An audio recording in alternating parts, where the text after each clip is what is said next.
সকলকে স্বাগত আমার একটি ছোট্ট ভিডিওতে।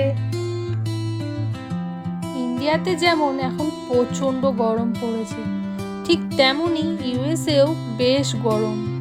আর এই সামারের মধ্যেই আমরা বেরিয়ে পড়েছিলাম স্ট্রবেরি পিকিং করতে। যদিও আমার স্ট্রবেরি খুব একটা খেতে ভালো লাগে না, কিন্তু রিশুর আবার স্ট্রবেরি ভীষণ পছন্দ করে। আসলে ওর জন্যই এখানে আসা। এই যে গল্প করতে করতে আমরা ফার্মের ভেতর ঢুকেই পড়লাম।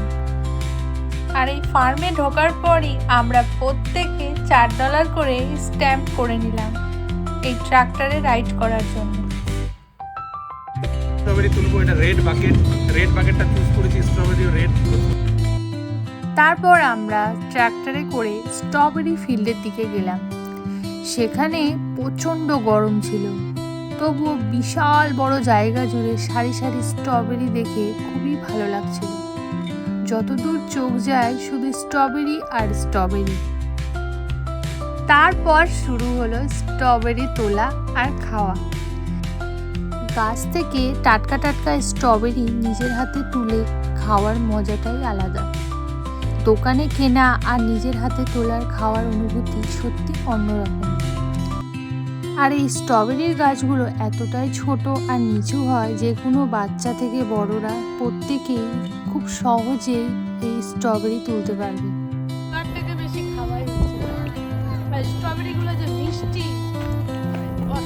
আর এই স্ট্রবেরিগুলো সাধারণত ঠান্ডা থেকে হালকা গরম আবহাওয়াতে বেশ ভালোই হয়।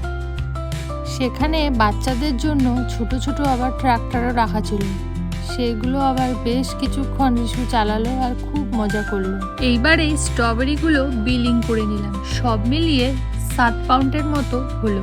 প্রতি পাউন্ডে $5 করে টোটাল $35 মতো লেগেছিল, যা ভারতীয় টাকায় 3300 টাকার মতো হয়। সব মিলিয়ে আজকের দিনটা শুধু স্ট্রবেরি তোলা না, রিশুর সাথে আনন্দ, ট্রাক্টরে রাইড আর একসাথে সবাই সুন্দর একটা সময় কাটালাম। তোমরা কি কখনো স্ট্রবেরি পিকিং করেছো? কমেন্টে জানিও। আজ তবে আসি, আবার দেখা হবে অন্য কোথাও। টাটা।